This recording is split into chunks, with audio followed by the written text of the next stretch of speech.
Um, okay. All right. We're going to cover a lot of laws.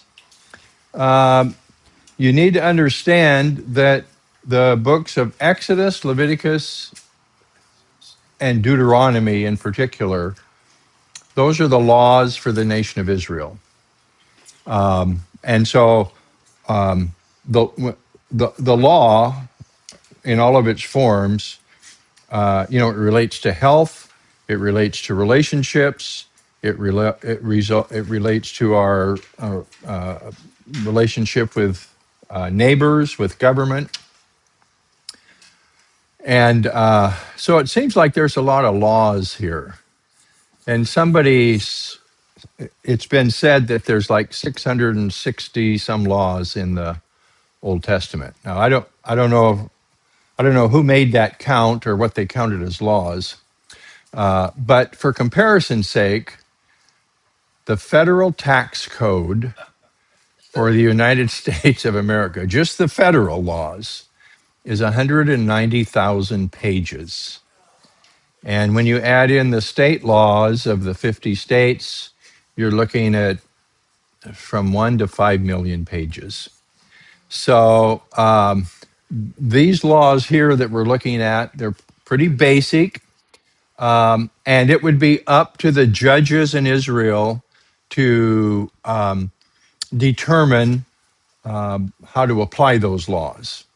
Some of them, they would have no wiggle room. You know, if this is a capital crime, you pay a capital penalty. Others, the judges will allow for, just like we do in our own court system today, we have aggravated reasons that make things worse, and then you have mitigated that makes, it's not as bad, it shouldn't get a different punishment. And the other thing that we're going to see illustrated, if you have ever heard the statement that all sins are equal, that needs to be understood in a particular sense. All sins are equal insofar as all sins or any sin will separate you from God. Okay, so in that sense, they're equal. But not all sins are equal in terms of their severity.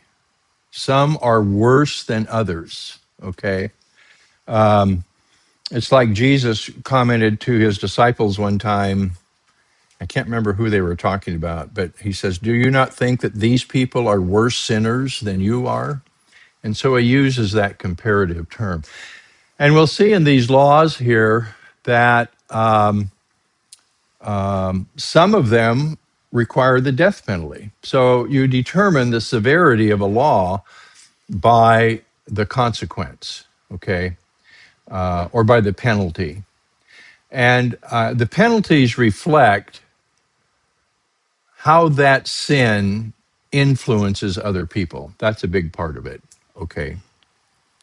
So in Leviticus 19, that we'll start with, I just want to begin by looking at, and I've got it all marked up, and that's okay.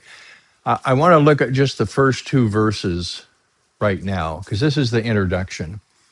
All of these chapters will have, and these laws will have paragraphs, and usually the first verse is a summary of what the specifics are going to be. So here we have, then the Lord spoke to Moses, saying, "Speak to all the congregation of the sons of Israel and say to them, you shall be holy, for I, the Lord your God, am holy."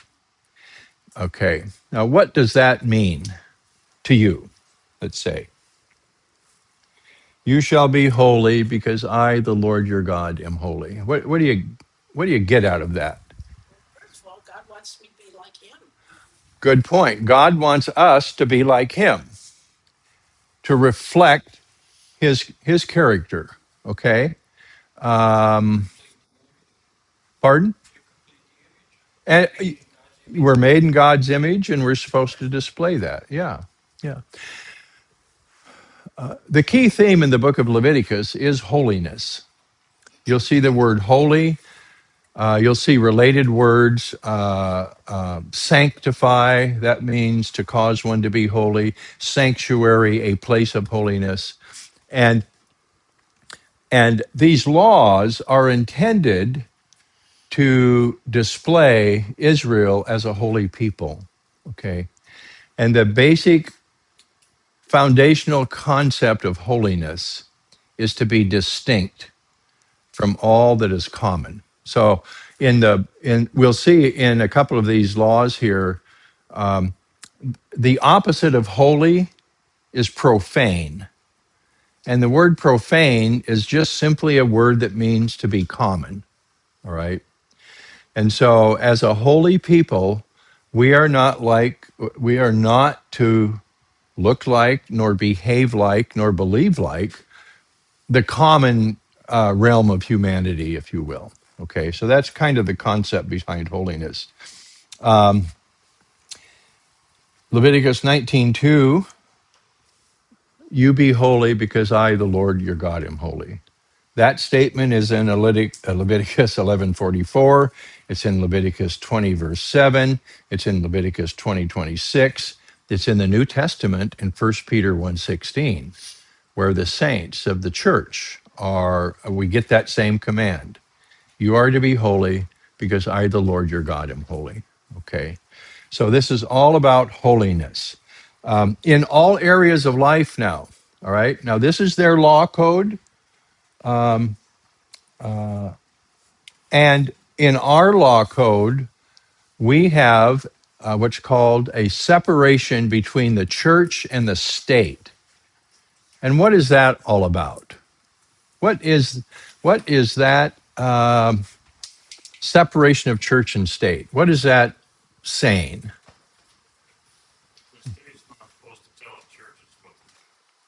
The state is not supposed to tell the churches what to do. Okay? So the state has its laws, the church has its laws, and they're not supposed to mix them.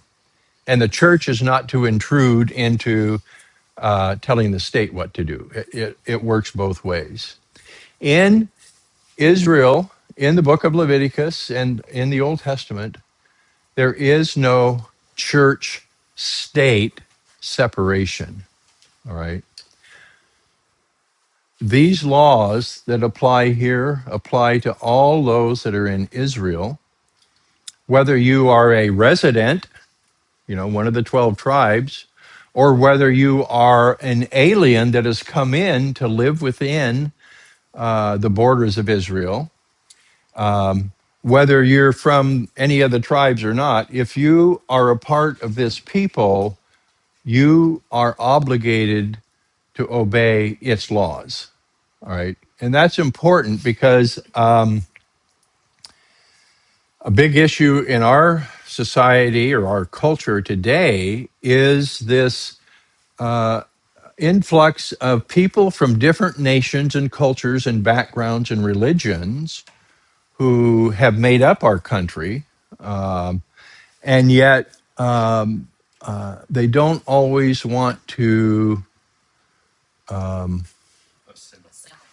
assimilate. That's kind of the word. Okay. And so, but in Israel, that was not an issue. If you are a foreigner within the nation of Israel and you commit one of these crimes, you suffer the same penalty as if you were not. Okay. So let's go through here, and we don't have time to look at every section here is a different kind of law, but I will get us started. Here's the key words in Leviticus 19. You shall and you shall not. there they are. And you just go all the way through, and you can see there's things that you're commanded to do, and there's things that you're prohibited from doing. All right. So that's just plain and simple. But that's how the laws of Israel are stated. Do this, don't do this. All right. And we're not going to look at all of these because we don't have time to. But the other thing I want you to see in Leviticus 19, 15 times in Leviticus 19, we have this phrase, I am the Lord. All right. And these 15 times kind of serve as a break from one paragraph to the next. And so he'll give, like Leviticus 19:3, every one of you shall reverence his mother and his father, and you shall keep my Sabbaths. I am the Lord your God. Do not turn to idols or make for yourself molten gods. I am the Lord your God. Nor shall you glean your vineyard, fallen fruit. You shall leave them for the needy and for the stranger. I am the Lord your God. Why, why do those laws end with that refrain there?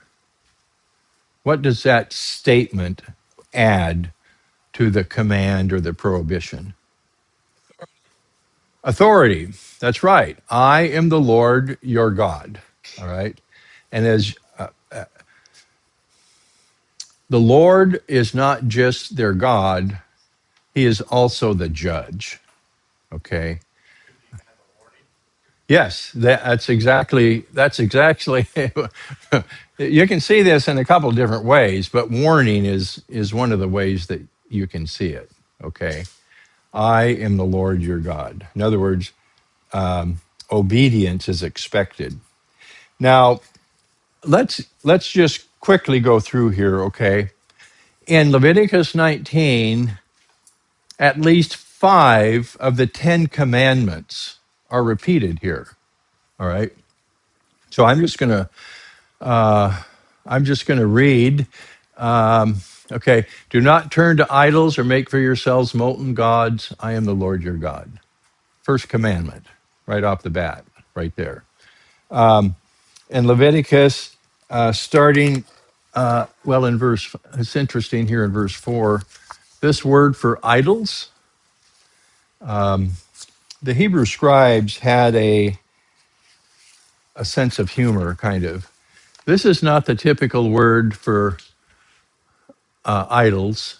It's a word that means nothing. Do not turn to nothings. The idols were considered as nothing. Okay. So, anyway, so idolatry. Here it talks about if you're going to sacrifice peace offerings. This is just a simple practical thing. If you're going to offer peace offerings were offerings you offered to the Lord, but then you kept part of it to eat in a meal. And it says when you offer those, you have to eat it on the same day you offer it or the next day. Okay, so it's just a simple command on your on these offerings that you keep to eat for yourself. You have to eat them within the first or second day. Why is that? I don't know. There, we don't know. Well, remember, maybe it's the lack of refrigeration. I don't know, but that could be a problem. So some of these laws are just, they don't seem to have anything to do with worship or that kind of thing. They're just practical laws. And like I said, if we compare it to our legal system, we have health laws, laws on the books that specifically address health concerns. In 19:9 and 10, it's all about gleaning laws. And we've seen these laws in other places. So first of all, for those of you that are farmers, what does it mean to glean? What? Steal from the farmer? Yeah, it's all about harvesting. And I'll just read it. You shall not reap to the very corners of your field, nor shall you gather the gleanings of your harvest, nor shall you glean your vineyard, nor shall you gather the fallen fruit of your vineyard. You shall leave them for the needy and the stranger. I am the Lord your God. Remember the book of Ruth? That's what Ruth is doing in the fields of Boaz. He's leaving portions of grain. So I grew up on a dairy farm, and we would cut hay every year. And so you're cutting your grass with a tractor, and when you get to the corners, you go the other way, and then you make another corner, and usually you'd leave little bits of grass in the corners. This is saying, don't go back and get it. Leave it and allow, not just allow, they were required to let the poor come in and glean from their fields, from their crops, their harvest, their vineyards. If you have an apple tree and you got fruit on the ground, leave it. Don't harvest it, and let the poor were usually orphans or fatherless, widows, and strangers. And strangers were foreigners who had come into the land of Israel to embrace Israel's God. But those three groups of people, fatherless, widows, and strangers, could not own property in the land of Israel. Ownership was reserved for those 12 tribes of Israel, and ownership passed from fathers to sons. So if you're a son but you're fatherless, you typically were or a widow without a husband, such as Naomi was. You are pretty much, this is how they helped you out. Okay. So this is a command. We see it in other places as well. Don't steal, 10 commandment. Don't deal falsely. Don't lie, 10 commandments. Don't swear falsely in my name. Don't take the name of the Lord your God in vain. So as, and here's our word, so as to profane the name of your God. And what that means is, don't do these things, okay? Because you make the Lord, you make God look common, like he's not any more important than anyone else, all right? And so this idea of profaning the name of the Lord, this is how you do it, okay? You steal, you deal falsely, you lie, you swear falsely. When you do that, you treat the Lord as someone common, when in reality, he is set apart, far, far, far beyond anyone else. All right. So when we talk about profanity today, we're typically talking about swear words. But profanity technically is just words that are common or words that common people would say. And I think that's our link there. Yes, sure.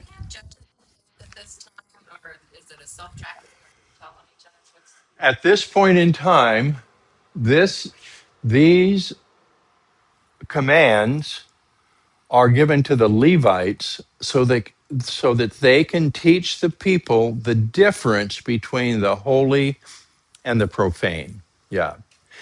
But later on, okay, when Israel gets established, there will be judges in the land. All right.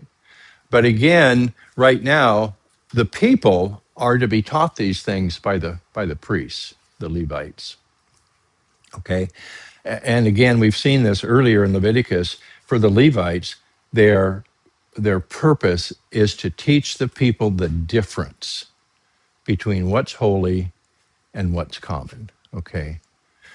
And these are pretty straightforward commands as far as there's not a lot of exceptions or not a lot of additional things that might affect this. But we'll see later on the judges would be able to, like in David's case, David should have been killed for his sins. But the Lord said, the ultimate judge said, you're not going to die. Okay, so Leviticus 19:13, don't oppress your neighbor or rob him. Okay. This next one, the wages of a hired man are not to remain with you all night until morning. So if you have someone that's hired to do work for you, that you consider him a day laborer and you pay him at the end of the day. All right? That's a command. See, these are not always connected. Here's the next one. You shall not curse a deaf man, nor place a stumbling block before the blind, but you shall revere or fear your God. I am the Lord. All right. Now, some of these seems like, well, who would do that?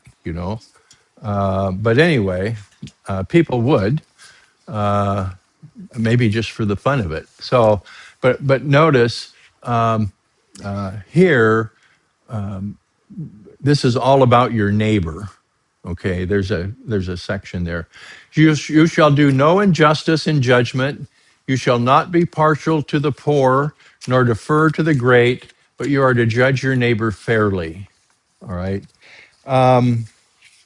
Now that one is all about being partial in judgment. Now, why would someone be partial, for instance, to a poor man?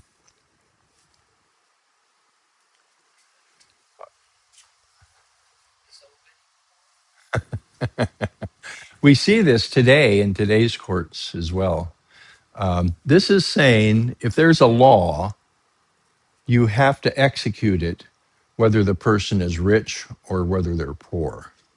If it's someone who's wealthy, there's the tendency, because of their money involved, to not give them what the law requires. And on the other hand, there's the poor man who's poor, and so you feel sorry for him, and so you let the law slide with regard to him as well. So this says, don't do that. There should be no partiality in judgment. Don't go about as a slanderer among your people. Don't act against the life of your neighbor. I am the Lord. These two go together. How would slander be an action against the life of a person? How would that happen?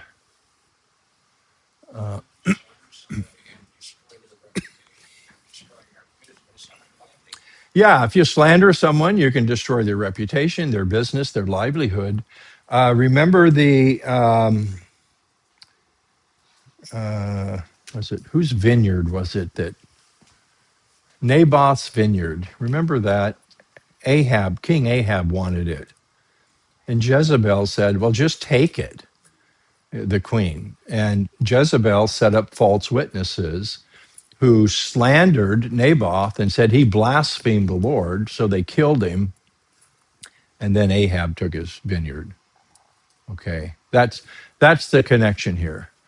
Slander can lead to someone's, as Chris said, a loss of respect or reputation or that kind of thing, or it can actually lead to their death. All right, false witnesses, for instance.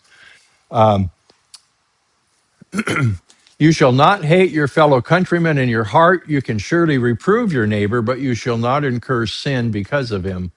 You shall not take vengeance nor bear any grudge against the sons of your people, but you shall love your neighbor as yourself. I am the Lord. Okay. So here, this is one of the commands that Jesus quotes in the New Testament. You shall love your neighbor as yourself.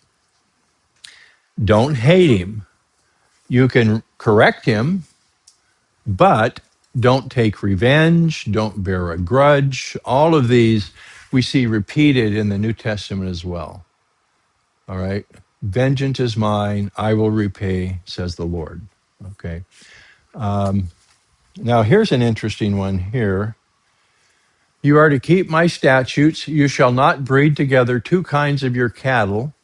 You shall not sow your field with two kinds of seed, nor wear a garment upon you of two kinds of material mixed together. Okay, so here, everybody this is pretty clear, right? I mean, we understand what it says. What don't we understand? Why? And it doesn't say. The only thing that I felt as I looked at different responses to this is some of these laws, and we saw it with the food laws, some of these laws, there is a distinction made between what Israel does and what other people do. And this may be one of those. Okay. One of the key terms in the book of Leviticus with regard to the idea of holiness is the idea of being distinct, distinct, different from other people. Israel was constantly reminded that you are a different people. You act different, you dress different, you have a different diet. And this may very well be something as simple as that. Other than that, I don't really know from today's vantage point why this would be a bad thing. Okay. Anybody have any practical? wh-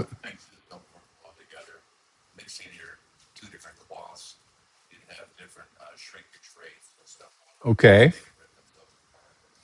All right. Good. Yeah. Yeah. Yeah, I don't know. I mean, we're looking for practical reasons for these, but in a lot of laws here in the book of Leviticus, the Lord doesn't say why to do it. He simply says, I am the Lord your God. Do it. So, so I can't help you on that. But envy? I didn't, but I could. You're not supposed to. Yeah. Well, one of the Ten Commandments has to do with envy. So, what is envy? Let's define our terms here. What? Covetousness, jealousy. Yeah, envy is usually wanting something that another person has, or related to this, being mad at that person because they have it and you don't, or wanting to see them lose what they have because you don't. And so I think it's greater than just wanting something that another person has. Like Eva wants she wants she wants Zip's pickup. She would like to have Zip's pickup. And okay, so that's not bad, but it becomes bad when she says, "I hope he gets in a wreck and ruins his pickup." So the idea of envy goes beyond simply, "I like what that person has." Yeah, exactly. So yeah, and there's a distinction between envy and jealousy in this sense. Envy is wanting what another person has. Jealousy is trying to protect what you have against what somebody else wants. So God is a jealous God. And so jealousy is not always negative. I believe envy in all of its laws is always negative. Okay, so you just have to define those a little differently. Another one, and I think I have this.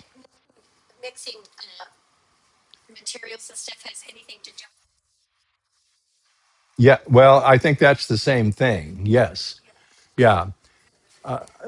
This law doesn't include that, but other laws do. The Israelites were not to marry outside of their tribe, all right?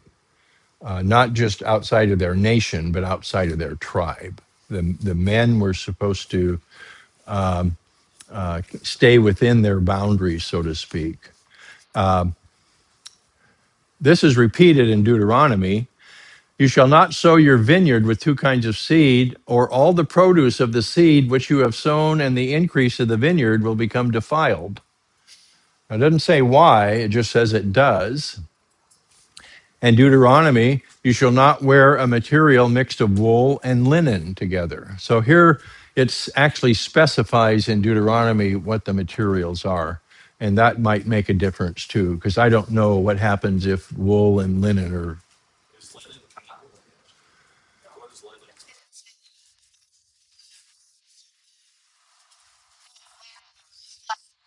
Oh. Linen is flax? Okay. Do we use linen today? Oh, okay. Well, the other thing here is the garments of the priests were linen garments, but they weren't mixed. So, but I, you know, yeah, Chris.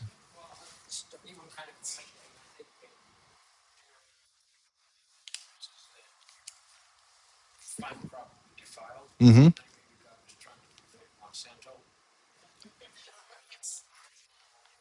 Cross pollinating. Yeah, I that could be. Yeah. Remember the things behind these laws, though, is to remind Israel that they were a different people. They don't. You're not supposed to mix with the other people. You're not supposed to do what other people do. You're supposed to be different. And so that could be a factor there as well. This one here in verse 20 requires a little bit of background. If a man lies carnally with a woman who is a slave acquired for another man, but who has in no way been redeemed nor given her freedom, there shall be punishment. They shall not, however, be put to death because she was not free. So, I want you to look at all of the other descriptions here. If a man lies carnally, okay, has sexual relationships with a woman who is a slave, all right, that's the first thing. She's been acquired for another man. In other words, she's been promised for another man. Well, no, that's going to be an important part, yes. But who has not in any way been redeemed. Okay, so this is a slave girl of an owner, and the owner lies with her. Now, she's a slave, and this word is not the word for engaged. This is not an engaged woman, but she's someone who another man either had been promised or was expecting to marry, but the woman has not yet been set free from the slave owner. He hasn't redeemed her. Okay, all of those are a part of the specifics on this. There will be punishment for him doing that, but they will not be put to death. And why not? Because she was not free. She still belonged to the slave owner. She didn't belong to a husband. Why would it put this, they shall not be put to death? Why would they be put to death? Why would people think they would be put to death? What are you put to death for? Adultery. Yeah. If this woman had actually been betrothed, then that would have been adultery. Specifically, in terms of sexual sins, is adultery is a sin against your brother when you see it used in the Old Testament by having relationships with his wife. Okay. And it's a capital offense. All right. But the thing that makes adultery different from just immorality is that the woman was a married woman. Okay. So there's punishment, but it's not going to be death. And why not? Because she was not engaged to another. And remember, in the Old Testament, if you are betrothed but not yet married, you are still subject to the laws of adultery. Just like what did Joseph want to do when he found out Mary was pregnant? Yeah, he wanted to quietly put her away. He didn't want to put her to death, but he did want to divorce her. Okay. So if you were betrothed and something happens, you actually had to divorce, even though you hadn't technically been married.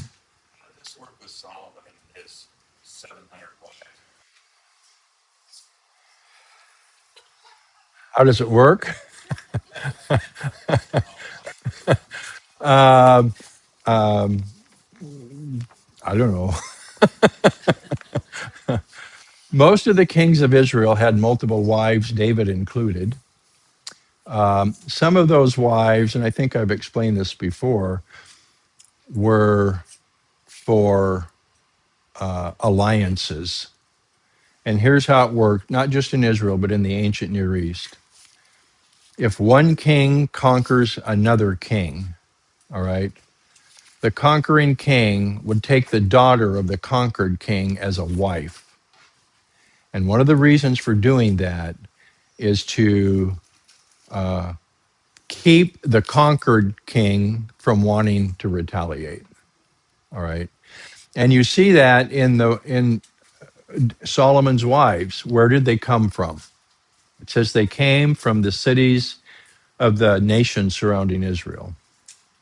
Those were all nations that David had conquered when he was king. And David's 8 wives, they come from a variety of nations. And that background kind of explains why that is. So I don't know, but in this case, here's the penalty. He shall bring a guilt offering to the Lord to the doorway of the tent, a ram for a guilt offering. The priest will make atonement for him. Now notice, for his sin which he has committed. So it is a sin for him to do that, but it's not a capital crime. All right. And it relates to this verse probably in Deuteronomy 22. If a man, now again, notice the specifics here. If a man finds a girl who is a virgin, who is not engaged, seizes her, lies with her, and they are discovered. Okay, all of that is the if part. Okay, if then. So all of this is the case. Then the man who lay with her shall give to the girl's father 50 shekels of silver. She shall become his wife because he has violated her. He cannot divorce her all the days. Okay. There's 2 prohibitions against divorce in Israel in the laws. This is one of them. If you do this as a man, all right, you have to pay the bridal price, you have to marry her, and you cannot divorce her. You are, it doesn't say this literally in the Hebrew language, you are stuck with her. All right. I don't know what kind of wife she would be, but whatever, doesn't matter. So this isn't exactly this, but it does show you some similarity there. All right. So I thought you might have questions on that one. Most of the others are, here's another one. Okay, we did that one. When you enter the land, plant all kinds of trees for food. You count their fruit as forbidden. 3 years it shall be forbidden. It shall not be eaten.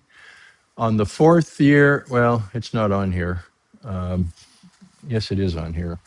On the 4th year, I think you give it to the Lord. And on the 5th year, then you can eat it. Okay. So you're going into the land of Canaan, you're planting a new crop. You can't do anything with it for 3 years. The 4th year, the harvest belongs to the Lord. The 5th year, you can begin to use it. Okay. You know, they pretty much say that though when you're going to raise fruit. They would what? They pretty much say that now when you're going to raise fruit, that you're really crank out for about. The 3 years, and then you really begin to get your harvest. Yeah. Okay. I don't do that, so I don't know, but I'll take your word for it. Uh, don't eat anything with blood. Don't practice divination. Don't round off the side growth of your head, nor harm the edges of your beard. Don't make any cuts on your body for the dead, nor make any tattoo marks on yourselves. I am the Lord. Whole series of things there. Okay. Which ones do you have questions about?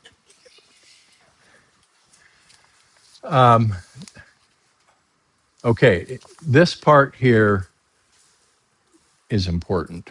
Okay. All of these things mentioned here are things that the Canaanites did as a part of their ritual. A lot of these laws are specifically targeting Canaanite practices that the Lord says, I don't want you to do the things that they do. Um, so,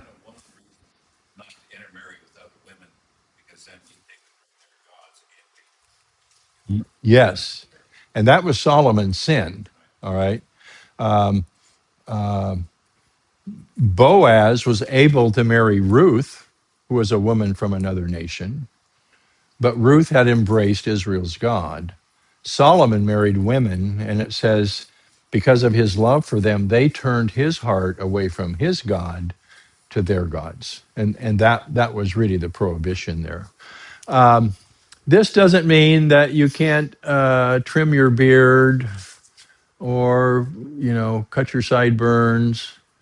And this word tattoo is better translated something like other cuttings. Um, all of the translations say tattoo marks, but they're related to this here.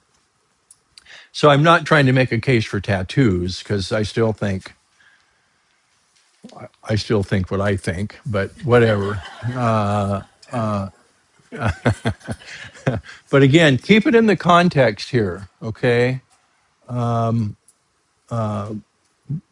These are things that the Canaanites and the nations around them would do. Remember when the prophets of Baal and Elijah, and in 1 Kings 18, you've got this, everybody's praying to their God for, and the 450 prophets of Baal, they're crying out to Baal, and they begin cutting themselves, if you remember that. So again, that is something that they would do as they called out to their God. Don't profane your daughter by making her a harlot, so that the land will not fall to harlotry and become full of lewdness. You shall keep my Sabbaths, revere my sanctuary. I am the Lord. So basically, he's saying don't treat your daughter like somebody common and turn her into harlotry. And this is still. Why would a parent do that? What would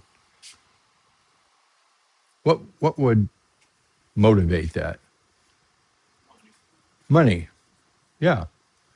It's like there's a lot of human trafficking today that is for that very thing. Okay. So Israel was not supposed to do that. Okay. You would think they would know. Don't turn to mediums, spiritists. Don't be defiled by them. I am the Lord your God.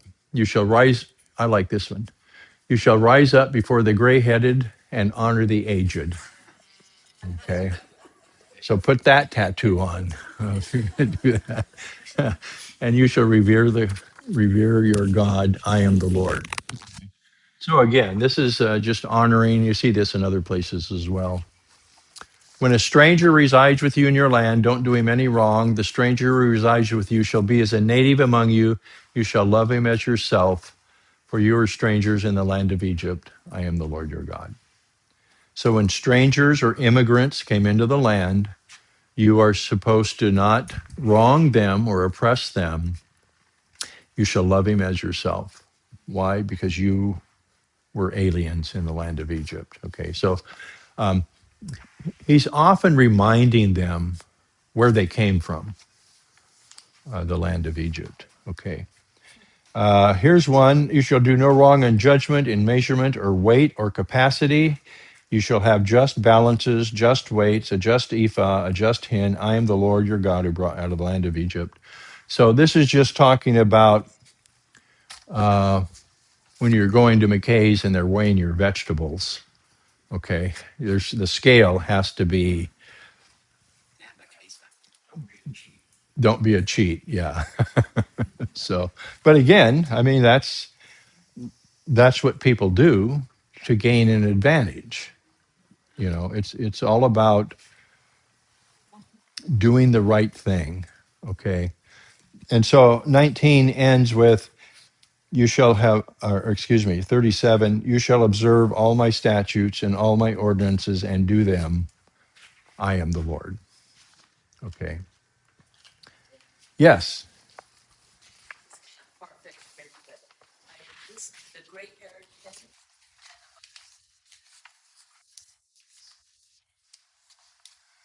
Christ's hair is white. Yes. Uh huh. Does that have anything to do with respect? Um, well, I think, okay, the Bible doesn't say this, but I'll just say it. Um, White hair is better than gray hair, apparently. So, so if you're going to dye your hair, dye it white. All right. So I don't know. Everything about Christ and his appearances is bright, white. You see, his hair is white as snow. If you've ever seen you don't see a lot of it around here, but when the sun shines on the snow and you get that reflection, it'll blind you. And that's the purity and the holiness of Christ. So, okay, well, we're not doing very well here. Uh, here's chapter 20. Um, okay, I won't take so long on chapter 20. These first 5 verses warn Israel against offering their children to the god Molech. Molech was a god of the Ammonites. Solomon actually built a temple or a high place for him because of one of his wives. He was a god of from the nation of Ammon, from the Ammonites.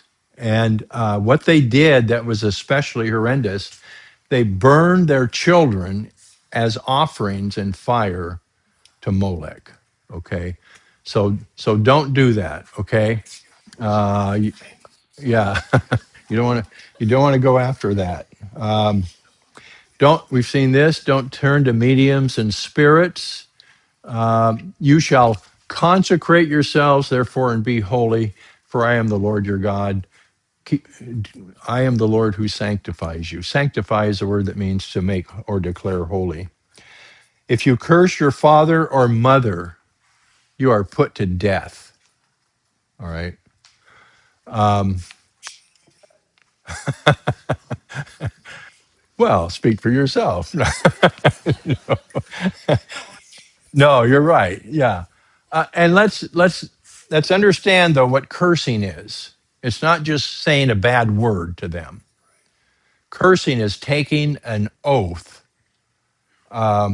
that in God's name something bad is going to happen to them. All right. So this idea of it's an oath. All right, that is a curse. God cursed the enemies of Israel. Cursed is the one who does this. Cursed is the one who does that. That's God making a declaration. You are not to curse your father or mother, okay, in that sense. And starting in verse 10 in Leviticus 20, I just highlighted the theme. It's all about viewing the nakedness of another, which is another way of saying having intimate relationships.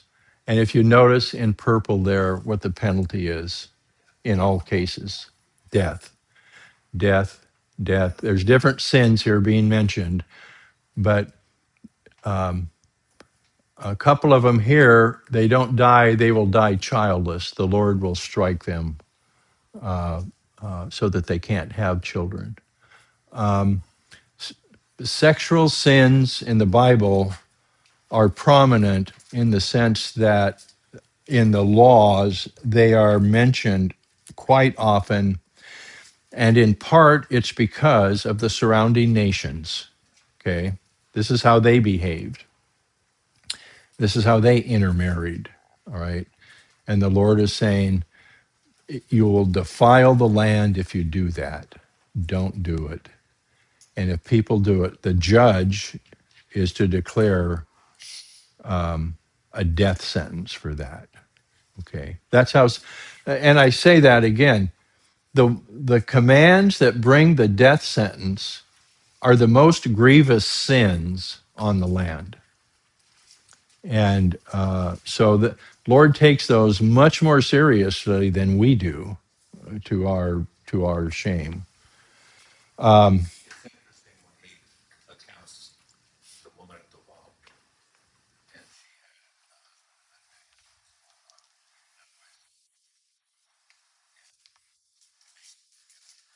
yes, yeah. Remember what he said. Okay, he does forgive her, but then he says, "Go and sin no more." So he did not endorse her behavior. He showed her mercy, because legally she should have been stoned. Or that's the woman in John 8, but the woman at the well would be the same. She was a Samaritan. At the end of chapter 20, the Lord says, keep my statutes, don't follow the customs of the nations. They did all these things. Therefore, I've abhorred them. Um, and the Lord's looking ahead. You're going to possess their land. I'll give it to you, a land flowing with milk and honey. I am the Lord your God. And here's our key theme: who has separated you from among the peoples. You are therefore to make a distinction. In other words, I've separated you from the peoples, therefore, you need to make a separation or a distinction between clean and unclean, unclean birds, animals, anything that creeps on the ground, which I have separated for you as unclean. Thus you are to be holy to me, for I, the Lord, am holy, and I have set you apart from the peoples to be mine. And you'd think that's the end of the chapter, but then we have this repetition of mediums and spiritists. They're to be put to death. Remember when Saul visited the witch at Endor? Okay, the witch did not want to be exposed because she said Solomon's trying to get rid of all of us in the land, and that was a law that was being broken right there. And yet the Lord used it, much to the witch's surprise. All right, so that's 20. Let's say we'll just get through 21, okay? In 3 minutes. Okay.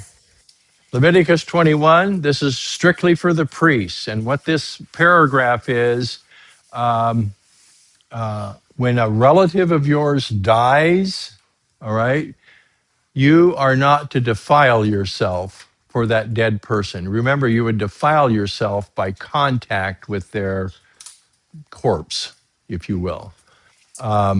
So there's a whole section here about that, and this is strictly for the priests. Okay, the high priest is in this section, starting in verse 10, and it says who's he's supposed to marry and who he isn't.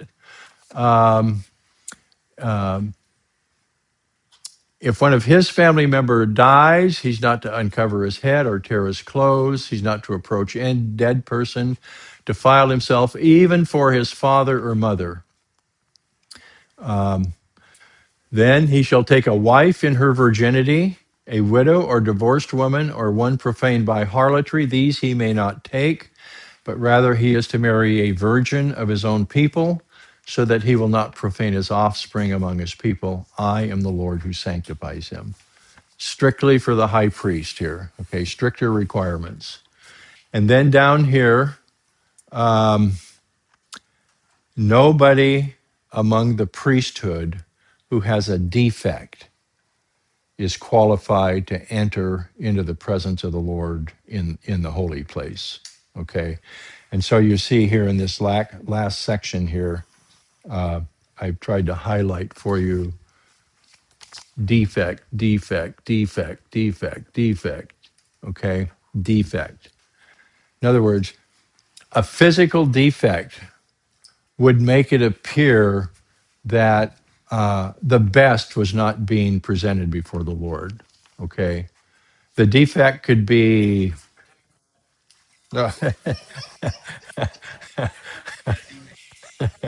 Oh, yeah. The defect could be a blind man, a lame man, someone with a disfigured face. Well, there you go. If you have a broken foot, broken hand, hunchback, dwarf, um, I and there's little. I mean, a defect in the eye, scab. Okay, all right, defects. All right. Yes, Essentially, the same rules are applying to sacrifices. yes, yes, exactly. And we'll end with that. Okay.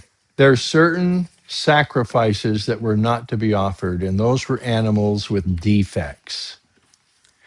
The priesthood, the priests that come into the holy place, if they have a defect, they are not to present the offerings before the Lord. And the reason is just because of the picture that it presents. Okay. In the book of Malachi, the Lord condemns the priest of Israel because they were offering to the Lord defective sacrifices. Defective in the sense that they had better animals, but they were offering the weaker ones. And so we look at this and say, well, that's not fair. It wasn't their fault or all of that. Well, that may be true in the way we think, but again, we are looking at the people of Israel expressing how holy their God is. They have a God who has no defects. And so, even in the picture of his priests presenting his offerings, anyone that has a physical defect isn't they're still able, they're Levites, they can still share in the food and that kind of thing. They cannot though present the offerings before the Lord. Okay.